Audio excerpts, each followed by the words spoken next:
Salut les mecs, c'est Mali.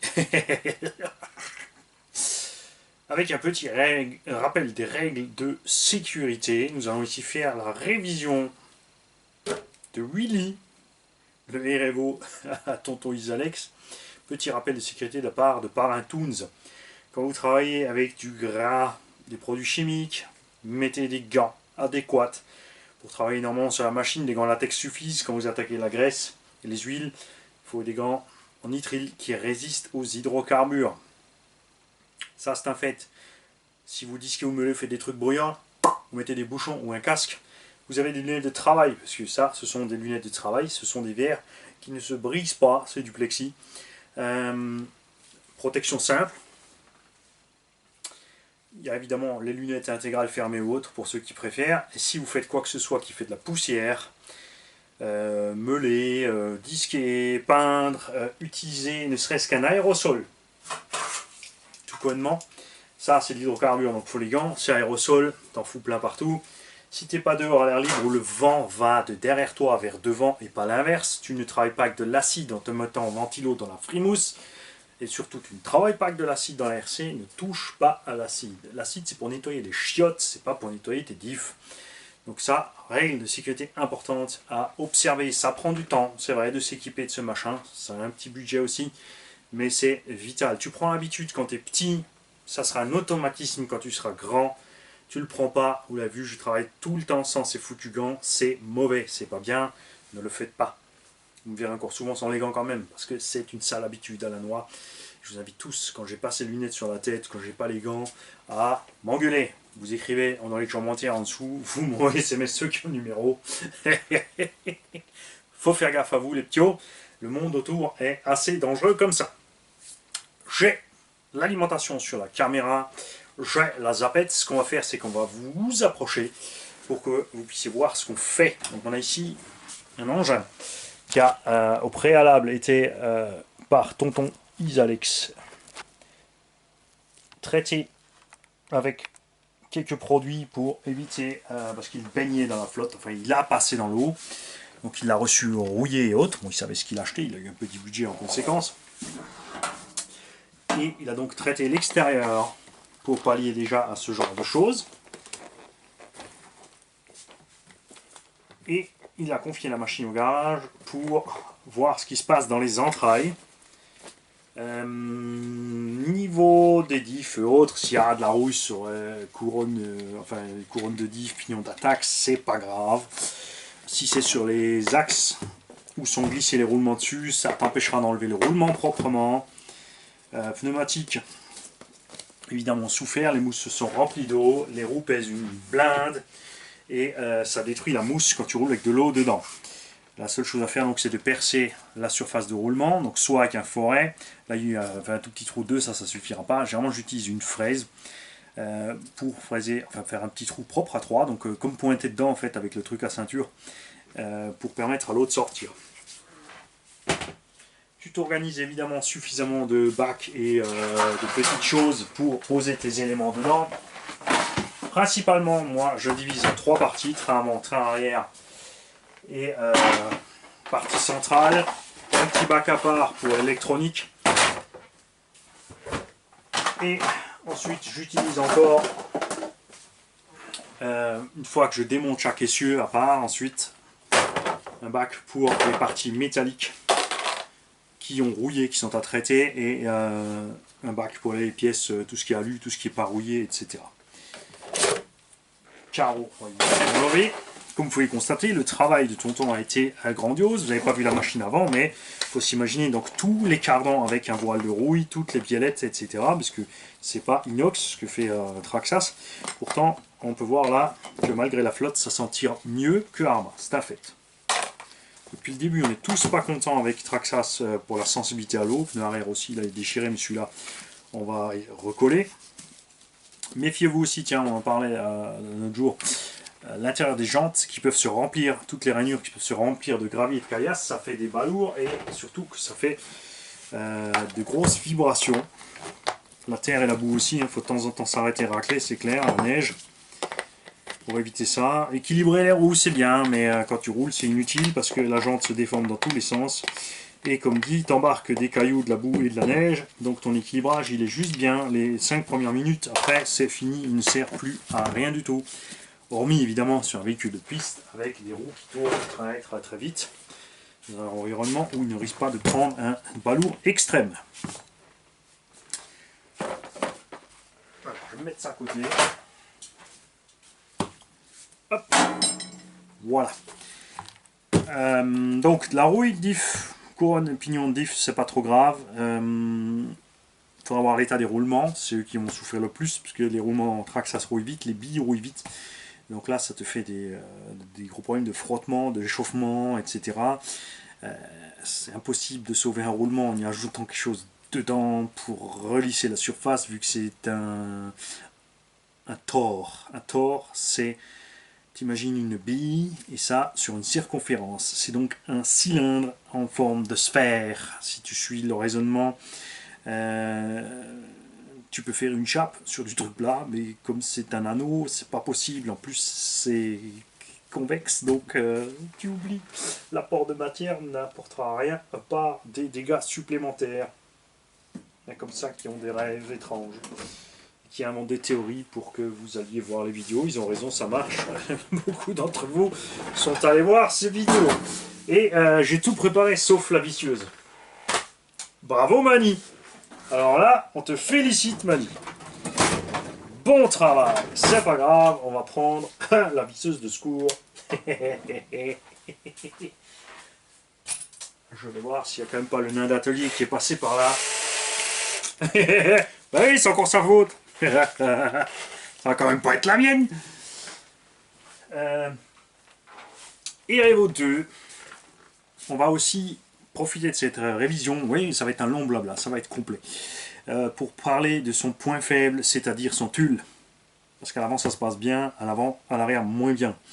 Esthétiquement, j'aime pas la moumoute sur la carreau. C'est vrai que c'est une grosse protection et que ça sert bien.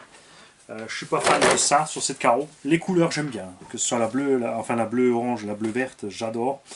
Ce que j'aime pas c'est ça. L'arceau évidemment dedans, ça c'est de la balle, c'est clair. Alors d'origine vit quand même longtemps après, hein. Tu peux y foutre une incassable, tu mets une carreau normale, il suffit de remettre les plots normaux avec soit les clips, soit les Secure Lock Proline. Du coup tu peux mettre carreau de soumis, tu peux mettre ce que tu veux là-dessus, c'est pas un problème. L'aileron d'origine je le trouve trop petit. Perso. J'ai aussi d'ailleurs pris un nouvel outillage. Vous savez que j'aime bien mes types au bas, mais j'avais envie d'essayer autre chose, puisque j'ai trouvé chez EDS des types qui sont plats au bout. Ce qui n'était pas le cas au début. Au début, ces types EDS étaient pas comme ça au bout, ils étaient coniques, c'est-à-dire que tu avais l'embase à la bonne taille et après ça devenait plus large. Alors que là, non. Comme tu peux le voir, il a balancé du dégrip dessus, donc évidemment sur la surface ça reste pas, donc la tête de la vis a rouillé, le filetage, le dégrip est rentré dedans, tu vois, il est resté propre, et regarde le dessous. Le dessous, lui, qui est exposé à continuer à rouler. Alors ça c'est que esthétique, ça n'a aucune influence sur le fonctionnement du véhicule, c'est pas grave. Première chose que je fais en général, après tu fais comme tu veux, c'est que je sépare l'électronique de la machine. Alors on travaille dessus. Hop là.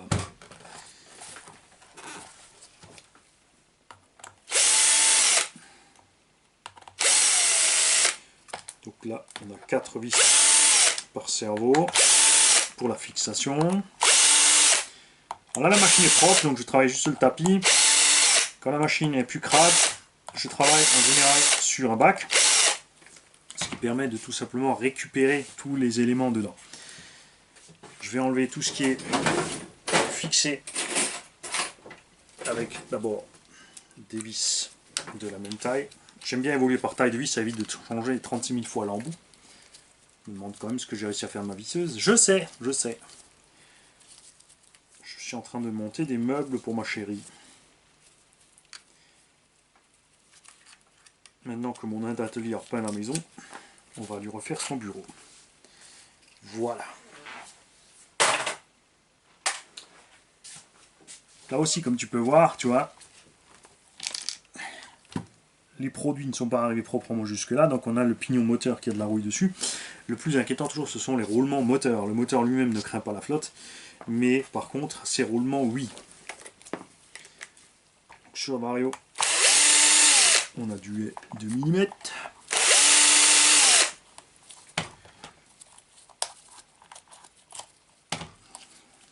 Alors le Vario chez Traxxas, en plus d'être vissé, ça j'aime bien, hein, c'est une cage qui le fixe, il n'est pas fixé sur son embase. Ça permet d'atteindre rapidement le ventilateur qui est branché là, donc tu peux rapidement changer le ventilo. Le Vario, lui, il est collé au châssis en plus.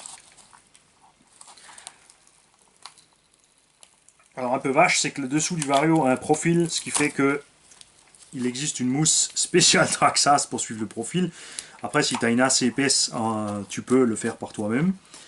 Tu vois, on a même encore des petites choses de la plage à bord. Pour atteindre le récepteur, il faut ouvrir la boîte radio presque étanche Traxxas. Je dis bien presque. Et ensuite, tu as deux solutions. Soit tu enlèves le moteur pour atteindre les deux vis qui maintiennent les câbles en place. Soit, ce que moi je fais en général, tu enlèves carrément le récepteur de la platine. Et l'eau n'est pas arrivée jusque là. Hein. Je pense pas qu'il ait vraiment baigné méchamment dans la flotte, ce machin.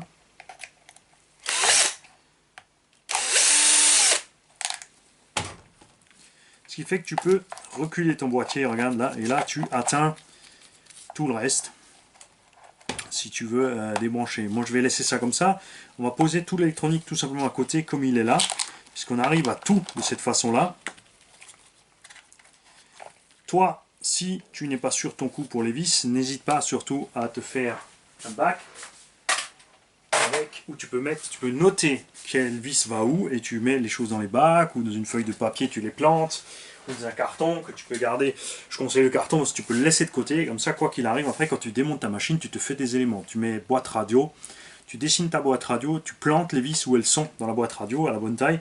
Ce qui fait que chaque fois que tu as un élément à démonter sur ta machine plus tard, tout le temps que tu as ce véhicule chez toi, tu as juste à remettre les vis dans les trous où ils étaient. Ça, c'est un exemple simple. Carton, c'est pas volumineux, ça coûte rien. Tu peux faire avec de la récup. Tu peux enlever les cornes de cerveau. Si tu enlèves les cornes de cerveau, il faudra penser quand tu remontes à d'abord refaire ton neutre et ton subtrim à 0 sur la radio, ensuite fixer les cornes. Savoir que les cornes, quand tu as deux cerveaux comme ça chez Traxxas sur le Revo, le Summit, les cornes sont toujours légèrement à l'arrière. Ne les mettez pas en face, c'est une erreur. Il faut qu'elles soient légèrement derrière. On en reparlera au moment du remontage. Donc là, ce qu'on va faire, on va laisser les cornes de cerveau dessus. Comme de toute façon, je crois que tonton nous avait dit qu'il y en a un ou l'autre qui est mort.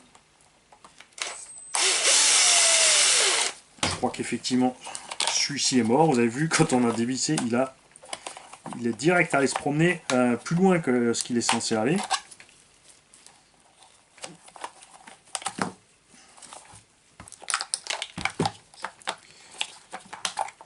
Alors, effectivement, là, les dents sont rincées. Et c'est le plus gros problème de ce Revo. Celui-là, ça va. Ces cerveaux ne font que 9 kg pièce et sont largement pas assez solides pour encaisser le poids de la machine. Alors, et là, on ne peut pas sortir sans avoir sorti le moteur. Ça, c'est un peu dommage. Alors nous, on va ouvrir comme de toute façon, on doit changer les cerveaux. Ah, il y a même encore de la terre. Cette vis était planquée, il n'a pas réussi à l'atteindre, parce qu'il a fait quand même du gros boulot de nettoyage. Hein. Tu vois l'état de la vis là qu'il n'a pas réussi à atteindre. J'ose pas imaginer l'état de la machine quand il l'a reçu.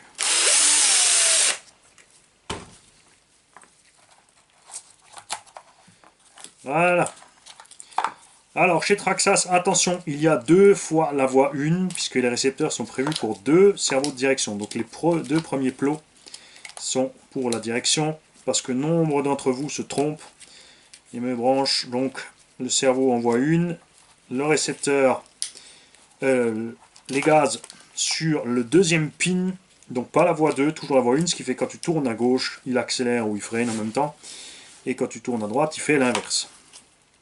Alors c'est un récepteur TSM, c'est qu'il est collé au fond du boîtier, j'aimerais qu'il reste collé, parce que de toute évidence il n'a pas pris l'eau celui-là. Donc on va sortir les câbles sans le décoller, voilà.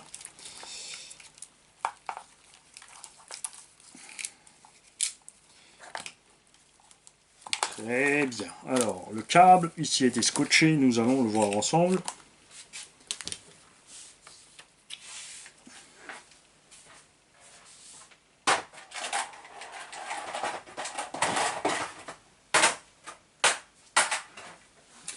On va voir ensemble ce qui s'est passé là-dedans. Pourquoi est-ce qu'il est scotché comme ça? Alors ça, c'est toujours le problème quand tu as une tonne de Chatterton et de machin, pour ne pas aller zigouiller le câble quand tu coupes ton Chatterton. C'est pour ça que j'évite toujours de faire ce genre de choses.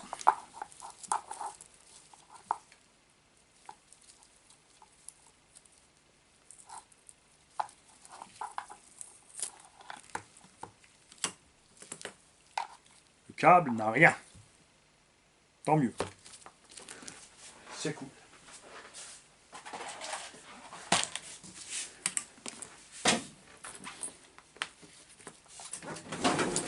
Je vais rentrer ça. Je vais se l'alimenter là.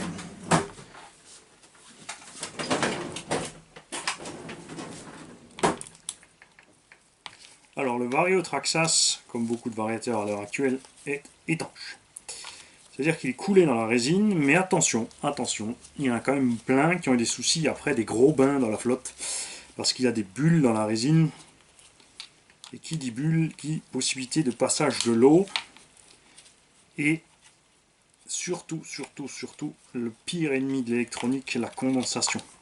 C'est-à-dire que tu vas avoir quelque chose qui va fonctionner le temps que ça chauffe, et ensuite tu as l'eau qui va s'évaporer et poser un problème à l'électronique à l'intérieur.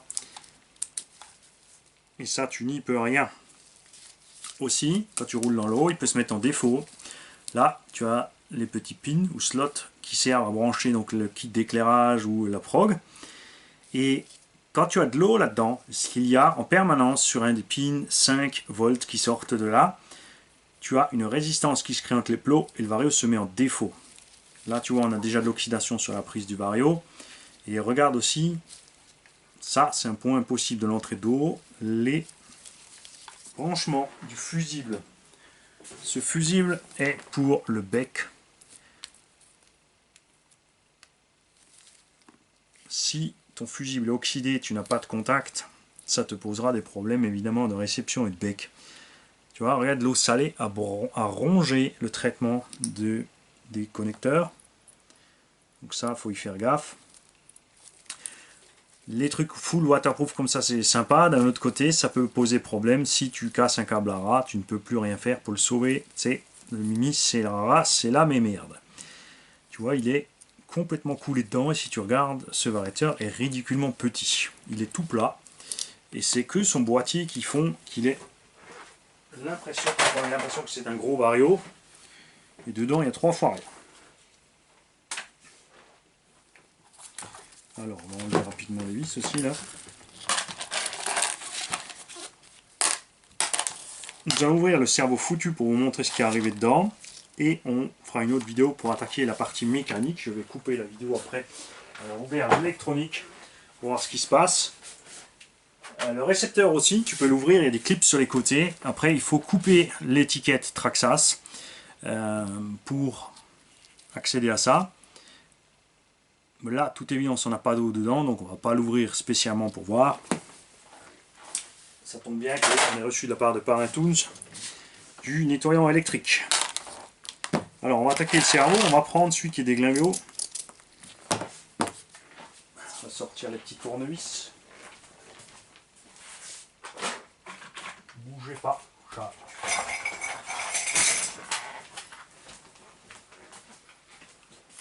Alors, ce qui vous arrive sur les cerveaux Traxxas en plastoc, évidemment, c'est que les dents en plastique peuvent péter. Il existe un kit de remplacement plastoc, coûte pas cher, et vous allez voir, c'est très simple à faire. C'est pas pris en compte en garantie la casse des pignons, ce qui part du fait que c'est une casse mécanique. Celui-ci a déjà aussi les pignons gris, plus les blancs, qui sont plus solides, mais qui en prennent quand même plein la tronche, c'est clair, avec les grosses roues et tout ça. c'est le sauve-cerveau qui est censé sauver les cerveaux, mais si le sauve-cerveau est encore plus faible que ce qu'il est sur le REVO, la voiture tournerait vraiment mal. Alors il y a des gens qui arrivent à rouler longtemps avec ces cerveaux, il y en a qui ont rapidement un problème. Quand on a un qui lâche, généralement le deuxième lâche aussi parce que il doit bosser plus dur. Pour ouvrir un cerveau, dans la plupart des cas, un cerveau classique, tu as 4 vis sous le dessous. Il y en a qui ont encore des vis au-dessus, il y en a qui en ont 6. C'est à toi de voir où sont les vis. Hein. La plupart du temps aussi, c'est du cruci. Généralement aussi, les vis d'en base sont toutes les mêmes. Ça, c'est un waterproof. Donc, tu vois, il y a un petit joint sur la vis. Tu ne le perds pas.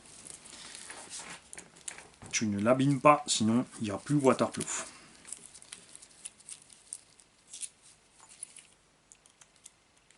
Quand il y a des vis sur le dessus, elles sont rarement aussi longues. Hein. Enfin, tu as souvent des vis de différentes tailles. Quand il y en a plusieurs, fais gaffe.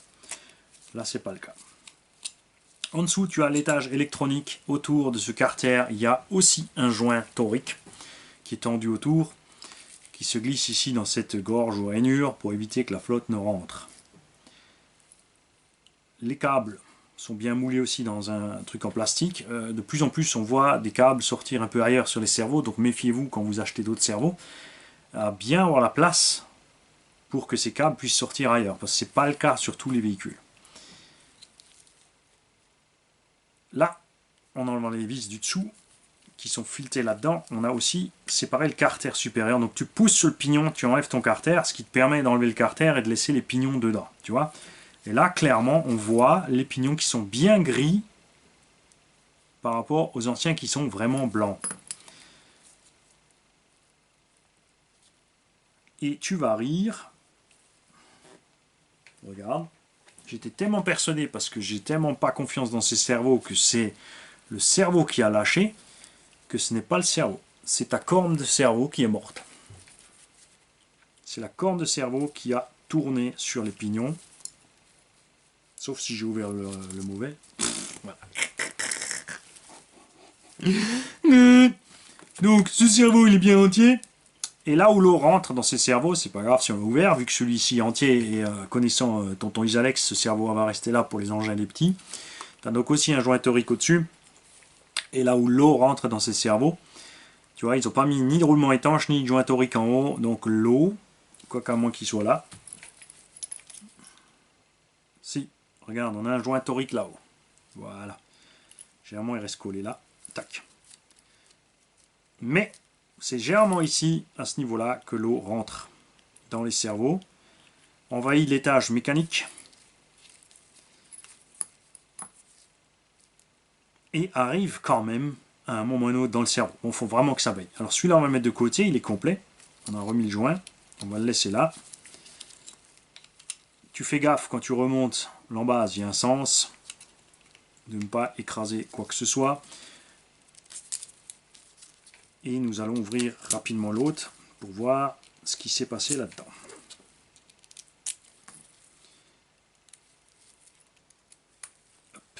On va mettre ça de côté. Bien vu, Mani. C'est la preuve aussi qu'il ne faut pas négliger le fait que quand tu parles pendant que tu fais quelque chose, qu'il y a plus de chances de faire n'importe quoi. C'est le meilleur exemple que je puisse vous donner pour le fait que ton téléphone n'a rien à faire avec toi quand tu travailles. Corne de cerveau entière. Le pignon tourne bien. Parce que ça peut être une panne. Hein. Forcément, on a ici des cannelures en plastique et là aussi. C'est le premier truc que j'aurais dû vérifier avant, tu vois. Ça, c'est l'ennemi du mécano, enfin des diagnosticiens, c'est la routine. Des fois, tu es tellement persuadé, parce que tu connais tellement bien la pièce qu'elle a lâchée, que tu ne fais pas gaffe à l'élément juste avant que tu dois contrôler. Donc, il existe kits de réparation plastique et métal. Parce qu'il existe de Traxxas aussi des cerveaux à pignon métal qui sont hors de prix. Ils ont carrément déjanté, les gars. Ça tourne pas rond chez eux, c'est clair. Ils ont cru qu'ils avaient de l'électronique Sanva ou Futaba. Et donc les kits pignon métal se montent ailleurs. Donc là, par exemple, tu vois, on a un pignon qui est resté là-haut. fais pas avoir. On va le remettre en place. Ça, c'est rare que ça arrive. Et regarde, quand je te disais que l'eau rentre, regarde. Ce qui a fait que le pignon est resté en haut, c'est de l'eau. Ça a fait succion et le pignon est resté collé. Et on a aussi de l'eau à l'intérieur. Tu vois, regarde, on a de l'eau partout à l'intérieur du cerveau. Elle est rentrée définitivement. Donc, je vais te remettre ça en place pour te montrer l'étagement, comment ça se passe là-dedans. Comment bien sortir ce truc de là.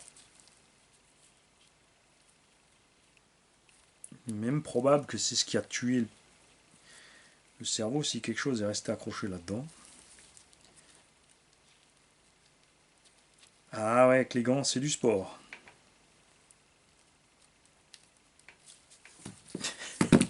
Je veux juste vous le remettre en place pour vous montrer, enfin pour les débutants, ceux qui ne savent pas comment ça se passe là-dedans, comment démonter tes pignons de cerveau. Comme il est abîmé, par contre, on n'arrive plus. Voilà. Ok. Je voulais vous montrer autre chose. Vous avez vu que la machine est restée, ça fait déjà facilement un mois qu'elle est là. On a toujours encore, regarde, tu vois, de l'eau sous les éléments qui n'ont pas été démontés. Très bien. Pour démonter ceci, il y a une chose essentielle à savoir, c'est que comme tu peux le constater, ce pignon passe sous le roulement. Donc soit tu démontes tout en même temps, si ce n'est pas le cas, tu enlèves cet axe. Tu fais ça sur la table, comme ça le pignon ne va pas se balader. Ensuite, tous les pignons sont différents. Tu ne peux pas te tromper dans l'ordre des pignons. Celui-ci, généralement, a une grosse cloche à l'intérieur parce qu'il se glisse ici sur l'arbre moteur. Celui-ci est plat et en dessous. Tu as celui qui allait se balader qui était au-dessus, clairement. Et celui-ci, attention, celui-là est mis sur le potentiomètre. Donc là, tu fais gaffe. Celui-là, tu ne forces pas dessus. Tu n'abîmes pas le potentiomètre qui est juste en dessous. C'est là l'endroit fatidique où l'eau, elle peut passer un peu par le moteur pour atteindre la platine électronique. Mais généralement, ce qui t'arrive, c'est que tu as l'eau qui va passer ici, là-dedans, dans le potentiomètre. Et là, ton cerveau, après, il danse. Un cerveau qui a la tremblote, c'est qu'il a pris de l'humidité au niveau du potentiomètre, et quand ça fait de la condensation, ça fait exactement ça. Ça change les résistances, et lui, il ne sait plus où il habite. Il y a un sens pour le mettre, tu vois, tu as une croix à l'intérieur, et des cerveaux qui ont des butées mécaniques. Alors attention, il ne faut pas se planter. Après, lui, il tourne à 360, donc tu mets dessus à 360, c'est égal où tu veux, et ensuite, quand tu le clipses, par contre, il faudra faire gaffe. C'est le cas ici, tu as cette barre qui est une butée mécanique et tu as deux butées mécaniques là-dedans. Donc ça doit absolument être vers l'avant quand tu montes ton cerveau. Si tu le mets vers l'arrière, ça va coincer. D'ailleurs même lui déjà, regarde, une fois qu'il est monté, il s'arrête tout seul au bon endroit. Donc là, ça peut éviter ça. Il y a des cerveaux où ça ne s'évite pas, donc tu fais gaffe, tu prends bien soin de le mettre dans le même ordre. Si tu veux aller plus loin, tu peux démonter l'étagement électronique. La plupart du temps, tu as deux vis ou une qui tiennent le moteur électrique qui est un moteur à charbon. Dans beaucoup de cas, pas toujours, hein, il y a des cerveaux brushless. Il faut savoir qu'en moteur charbon, il existe les classiques et les coreless. Il n'y a que le brushless qui est brushless. Le coreless, ça n'a rien à voir. Et ensuite, il y a le potentiomètre qui tient là-dedans. Parfois clipsé, parfois non. Ça dépend des cerveaux, faut se méfier. Je me suis jamais attardé sur le cerveau Traxxas parce qu'il ne m'intéresse pas. Chez lui, ça va. Chez Savox, souvent, il est fixé par dedans. Tu vois, il y a des clips au fond. Et c'est une galère à sortir. Donc là, tu as un cerveau, un moteur charbon, tout simplement, qui est là-dedans. Les moteurs coreless, la différence entre un moteur à charbon standard et un coreless, c'est au niveau du rotor. Là, on a le stator qui est sur le rotor avec des éléments en ferraille et tu as les aimants autour.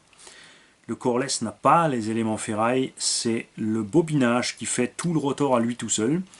C'est donc plus léger, il monte plus vite dans les tours, il est plus rapide en réaction, mais il a un peu moins de couple. Alors, il y a du pour, il y a du contre, c'est plus simple dans la fabrication, c'est moins cher, parce qu'il y a moins d'éléments en rotation, etc. Pour nous, à la fin, ça fonctionne, c'est tout ce qu'on leur demande. Ces moteurs à charbon, eh ben, les charbons peuvent se bouffer. Et donc, ton cerveau, au bout d'un moment, va mourir d'usure et de rien d'autre. Là, lui, il n'a pas eu le temps, c'est les pignons plastiques qui ont sauté. Le kit de pignons plastiques coûte 15 à 20 euros. C'est fou, puisque les cerveaux GX standard 20 kg coûtent 13 à 20 euros. Donc, tu t'amuses pas à remettre un kit de pignons plastiques. Sauf si tu veux pas attendre, si tu n'as pas le temps d'attendre ta livraison de Chine. Tu veux rouler tout de suite, tu prends ton kit pignon à 15-20 euros, mais ça fait mal. Ça fait vraiment mal. Enfin même, non, je dis une bêtise, je crois que c'est moins cher. C'est entre 8 et 15 le kit plastique et c'est entre 25 et 35 les pignons métaux. Donc mettre les pignons métaux, ok, mais après tu n'auras toujours que 9 kg. À savoir que pour 25-35 euros, tu peux avoir des cerveaux de 15 à 20 kg. Donc moi je préfère monter des GX standard 20 kg. On se retrouve à 40 kg de direction dans le Revo, c'est pas un problème. Donc lui, c'est réglé. Donc la partie électronique fonctionne. Ce qui est mort, ce sont uniquement les pignons. On va le mettre de côté tout simplement parce qu'à un moment ou à un autre, je vais peut-être récupérer un moteur qui sera mort et des pignons qui seront bons. Et nous pourrons rééquiper. C'est pour ça que j'ai un tiroir avec des restes électroniques. Nous pourrons remonter un cerveau complet pour un véhicule Aptio parce que ces cerveaux ne sont pas à leur place dans un Revo, personnellement, c'est clair, même s'il y en a deux. Ils sont trop fragiles. Par contre, dans un petit 1/10, un d'Euromotrice, un Stampede ou un Rustler d'Euromotrice ou un Slash d'Euromotrice, ces petits cerveaux font merveille. Et maintenant, le moment tant attendu, nous allons ouvrir le moteur. BTR, impératif d'avoir toujours de bons outils quand tu accèdes à ce genre de choses. Parce que si tu casses le BTR, c'est bon pour... Là ça va, c'est accessible. Pour disquer le pignon, c'est-à-dire le couper sur la largeur du BTR sans aller endommager le rotor pour réussir à t'en débarrasser. Si tu sens qu'il y a trop de résistance, tu cherches pas de midi à 14, tu chauffes. Alors pour chauffer, soit tu as un fer à souder qui est assez balèze, tu peux le poser contre, tu chauffes, tu restes évidemment dans le coin, tu fais ça sur une surface qui ne peut pas brûler, tu chauffes avec ton fer à souder, ou si tu as un petit brûleur à gaz, à la flamme, mais si c'est à la flamme, gaffe à ce qu'il y a autour. S'il y a du plastique quelque part, il faut savoir que tu peux faire cuire la graisse du roulement, etc., etc. Donc tu fais gaffe. Et tu prends soin de démonter proprement ceci. Les vis de fixation moteur, c'est pareil. Si tu as trop de résistance, impérativement, tu chauffes.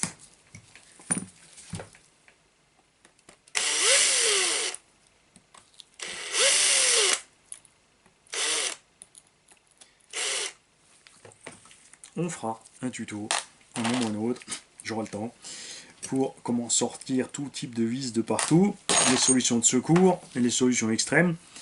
Et regarde là aussi, tu vois, regarde, l'eau et le dégrippant ont réussi à passer en dessous. S'ils sont passés en dessous, comme il n'y a que deux puits de vis qui sont bloqués par les vis, ça veut dire que ça a pu rentrer par les deux autres filetages vides, ça a atteint aussi le roulement. Le moteur tourne encore bien par contre, ça va. On me dit, je pense pas que ce Revo était vraiment noyé dans l'eau. Là par contre, ce sont des vis de 1,5. J'aime pas ça du tout. Donc là, tu fais gaffe. Pareil, n'hésite pas à chauffer, mais fais gaffe. Le carter arrière ici sur ce moteur est en plastoc. À ce sujet d'ailleurs, Mumuse a aussi dit quelque chose de très intéressant, et il a raison, c'est que j'ai constaté aussi sur les vis US, que je n'aime pas, vous le savez, parce que les empreintes sont plus petites par rapport au fuitage que les vis Europe, que la visserie US de bonne qualité, en fait c'est là qu'est la différence. C'est que chez Losi par exemple, ou les engins qui ont des visseries US, c'est de la visserie de bonne qualité, donc l'empreinte est très profonde, contrairement à la plupart des vis européennes, dont l'empreinte est moins profonde. mais ça dépend toujours aussi de la qualité. Il y a des vis Europe qui ont de très bonnes empreintes, au Bao et en Nord par exemple. Il n'y a pas besoin d'aller voir plus loin. Donc là, on a ouvert le carter arrière, l'avant ne sort pas, donc tout simplement tu te poses avec ton rotor et tu presses sur le rotor pour sortir le carter arrière, pour ne pas faire levier ni rien. Là, déjà tu vois, le roulement est accroché. Il est resté à cause de la rouille collée sur le moteur. On a une amélioration chez Traxa, ce que je n'ai pas vu sur les autres moteurs que j'ai ouverts Veligno. Et ouais, regardez ça, ils ont rajouté dans le plastique, ils ont mis des nervures en plus pour économiser du plastoc, et ils ont rajouté une bague en ferraille. Ça c'est nouveau, il n'y avait pas jusqu'à présent. Là, comme le roulement est collé, on va en profiter pour s'en servir, pour sortir le rotor. On a, par contre, attention, on y vient, c'est très bien que ça arrive maintenant. Quand tu sors un axe d'un roulement, c'est emmanché. Ça veut dire que c'est assez étroit. Il faut donc toujours veiller, c'est pareil pour les vis, quand une vis dépasse, quand elle est vissée dans un élément en cul-de-sac, c'est pas un problème. Quand elle dépasse de l'autre côté, vous l'avez vu sur les vis de l'aileron, qui sont rouillées en dessous, s'il y a de la rouille en dessous, quand ça traverse l'élément dans lequel c'est vissé, la rouille va endommager le filetage en sortant. Donc si tu peux atteindre les vis par le dessous, il faut les nettoyer par le dessous. Là c'est pareil pour cet emmanchement, tu vois, il est légèrement abîmé. On accroche là-dessus, on va donc nettoyer. Alors soit tu utilises la toile émerie très fine, une brosse métallique, ce que tu veux, pour nettoyer ce qui coince. Des fois c'est de la loctite, hein, donc il suffit de gratter avec une lame de cutter. Là maintenant ce sont des rayures. Là on a le BTR qui a dû se desserrer une fois en roulant, il a fait un peu le tour, il a abîmé un tout petit peu le rotor. C'est rien de méchant, mais ça force dans le roulement.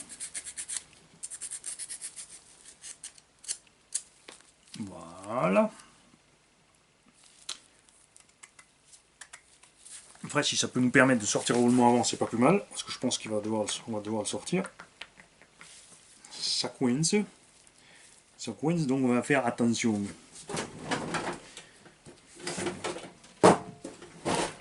Alors, maintenant, on va faire quelque chose qui est toujours délicat pour ce genre de choses, c'est taper dessus. Si ton carter est en place ou n'importe, tu ne peux pas te permettre de taper sur le rotor puisque l'aimant est collé sur le rotor et si tu tapes, tu vas décoller, séparer les deux pièces, moteur foutu. Là, on est libre derrière, ça peut sortir. Quand on va taper là-dessus, on risque de mater l'avant de la pièce et donc ça va encore empêcher plus le rotor de sortir par le roulement. Donc il est nécessaire d'avoir des outils qui sont plus mous que l'axe du rotor. Alors, normalement, c'est de l'acier inox. Ces derniers temps, j'ai constaté qu'il y a de plus en plus de laiton dans le mélange de cuivre pour que ce soit moins cher pour le constructeur. Résultat, les rotors sont plus fragiles. Pour sortir le roulement avant, qui lui est donc prisonnier ici, ça c'est très délicat, dans un carter normal, c'est pas le problème, mais là on est dans un cul-de-sac. Donc tu n'as pas d'autre choix que d'aller frapper la bague de roulement intérieure, ce qui n'est pas idéal non plus, puisque pour sortir un roulement, l'idéal c'est de presser sur la bague extérieure. C'est pas possible ici, avec des extracteurs, mais que tu ne pourras jamais utiliser au fond de ce truc. Après, c'est pas censé tenir non plus super méga fort. Donc nous, on va prendre un petit truc de ferraille, tout cool. On va y aller tout doucement. Après, ça tient pas non plus, hein. C'est pas bloqué. Voilà. Ça n'a pas rouillé. Le roulement arrière, lui, c'est sûr qu'il est rouillé dessus. Donc lui, on va le laisser baigner dans le dégrip. En lui-même, tonton l'a bien sauvé. Regarde, l'eau n'est pas rentrée dedans vraiment. On n'est pas dégueu à l'intérieur. Roulement avant non plus. N'a pas rouillé. Ça, ce sont les bonnes nouvelles pour toi, tonton Isalex. Moi, je vous laisse là et on fera la suite en vidéo pour les parties mécaniques. On séparera l'engin en 3 et ensuite on parlera de la boîte et du châssis et on fera encore un épisode pour le train avant et un épisode pour le train arrière. Salut à tous.